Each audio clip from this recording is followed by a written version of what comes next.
Reading for Wildlife. Written and illustrated by Zella, a project by Zella and Friends. An elephant for breakfast. Chapter 24. Josephine arrives at Wisteria House. As Uncle Cosmo left the house in a police car, Josephine was being released from the police station. She took a black cab to 17 Paradise Road. She could not wait to see Uncle Cosmo. At Wisteria House, everyone was still in a state of shock. "I don't believe he was involved," said Mother. "Cosmo loves elephants. It would be completely out of character. Are you saying he has lost his moral compass?" "No," said Uncle Crispin. "He was troubled. We've been told of this illegal operation taking place in his factory. If it had been going on for years, how could he have not known or suspected a thing?" "We don't know what evidence the police had," said Aunt Lily, "but one would hope they would have searched for fingerprints on all the ivory and chocolate bars here and in the factory. Surely, if he is involved, his fingerprints will be all over the ivory." "Uncle Cosmo said that he knew everyone at the factory and they were like family," said Tom. "Could they not have run the operation at night?" questioned Johnny. "Yes," agreed Uncle Crispin. "If they did, then I think it is completely plausible that Uncle Cosmo would not have known about it. But there must have been an inside team." "I hadn't thought of that," said Father. "It would theoretically be possible for an illegal factory to operate at night, and Cosmo has always liked routine. I imagine he shuts up shop at 5 p.m. and opens the gates early the next morning.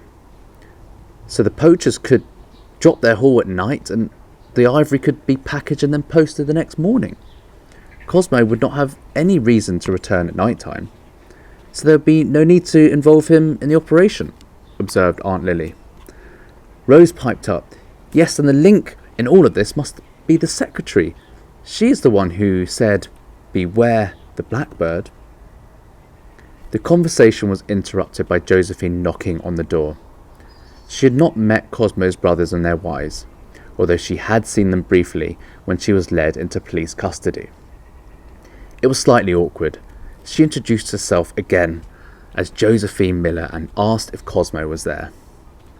Father invited her to come inside. When she had had a cup of tea, Father had to tell her gently that Uncle Cosmo had been arrested that morning. He tried his best, but there was no gentle way to tell somebody that the police have arrested the person that you love. It was a shock, but the biggest shock was that the police now suspected that Cosmo had run the whole operation. "Oh no, he couldn't have done that, I'm sure," Josephine said aghast. "I'm just so sure. Not Cosmo." She fiddled nervously with her hands. Unconsciously, she touched her bracelet. "Elephants are such charismatic animals. They are the giants who rule the plains of Africa. Kindness makes kings and queens of them. Cosmo could not kill these regal creatures, nor could he be involved in the export of their ivory." "Who could run this operation from the factory?" Rose asked gently. "I just don't know," said Josephine. "I keep asking myself the same question."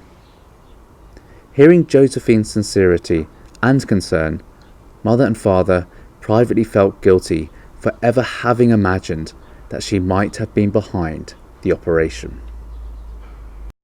With enormous thanks to James Glancy. Here is how you can help. Share the story. Adopt an animal from afar. Visit when you can. Educate yourself. Donate to a conservation charity. To find out more about Reading for Wildlife, visit zellahunter.com or at Lady Zella Books, or follow the Reading for Wildlife YouTube channel.